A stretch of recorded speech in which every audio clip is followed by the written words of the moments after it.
On your quest to find the perfect laptop as a creative professional, I'm guessing you might have missed this one. This is the Asus Zenbook Pro 16X OLED and has a lot of features packed into it for creators. So we're gonna get into some things that I love, some things that you might wanna be aware of if you're considering purchasing this laptop as we get into the video, and then is this the right one for you? Now, first and foremost, I love the OLED touchscreen display. Now, it does fold out further than kind of the classic 45-degree angle, and even with the keyboard deck that rises off of the deck of the laptop, it still opens up past that 45-degree angle, which I really like. So if you're in a situation where you need to be kind of close to your screen, you're not like looking at this weird angle down your screen, you're looking comfortably at your screen. I love how the keyboard rises up at you. It's very ergonomic and comfortable, so it kind of complements the design. Now, back to the screen, I don't love that the screen does not get above 400 nits of screen brightness. This is an OLED display. I expected it to get brighter. However, it didn't, but it still does look bright to the eye, even though technically it's below 400 nits. Now, though this is a dimmer screen and the laptop does come with a 96 watt-hour battery,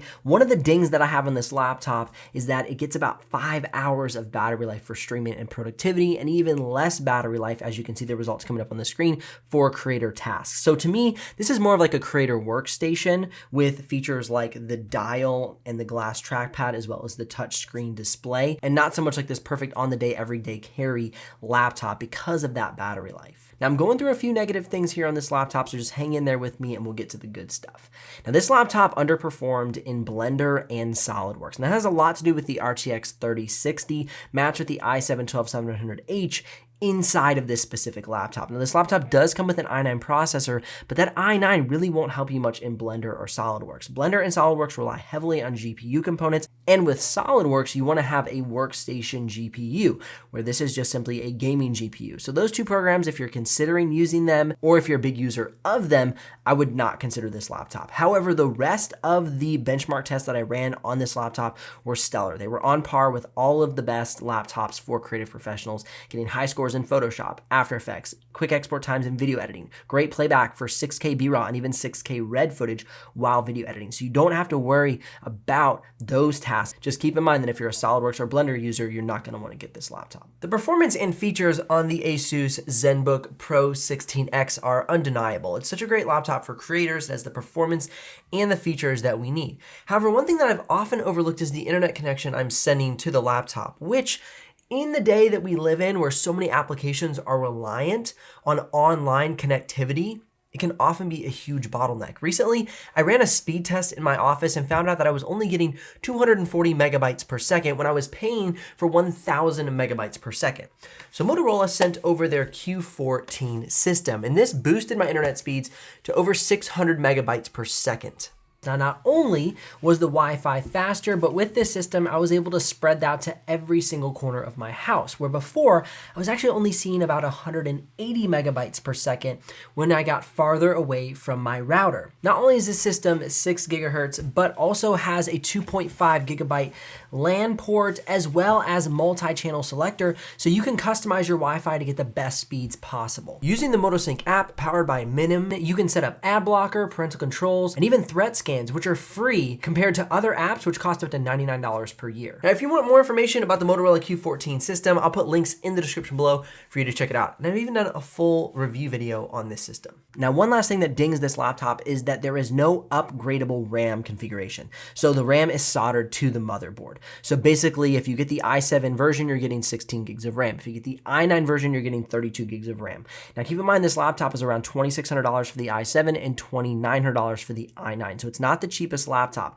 but the features on this laptop are what make that price tag go up. If you're wanting a laptop with even slightly better performance than this one, but around the same price point, I would look at the Asus Republic of Gamer Flow X16. It's going to have a great glass trackpad. It's going to be a 2-in-1 touchscreen laptop that folds out into a tablet style, but you're not going to have the dial. You're not going to have the vented keyboard. You're not going to have the keyboard that ergo lifts towards you, or the OLED display that's even more color accurate than this mini LED, but it will pack great performance. Now, keep in mind, the 32 gigs of RAM will help a lot in Photoshop. It'll help a lot in video editing. So if you want to future-proof yourself, I would consider the i9 at $2,900. However, if you don't think you're going to need that much performance in the future, the i7 with 16 gigs of RAM should be suitable for you, especially for digital artists, photographers, and graphic designers. If you're curious about the exact pricing, I know I've given you some general pricing, but if you want to know the exact live pricing or you're ready to make a purchase, I'll put links in the description below. If you do make a purchase, I will get a small commission, but at no extra cost to you. But of course, that's what keeps this channel alive and the helpful content coming your way. Now, as mentioned earlier, this laptop does get very cool thermals because of the keyboard that lifts off of the deck of the computer and allows ventilation and air to flow quickly into those fans. So this laptop remains cool and quiet while under stress and performing creator tasks. Punch for punch, I would absolutely consider this laptop if your budget allows. This glass trackpad, it feels so good under my fingertip as I'm working around it.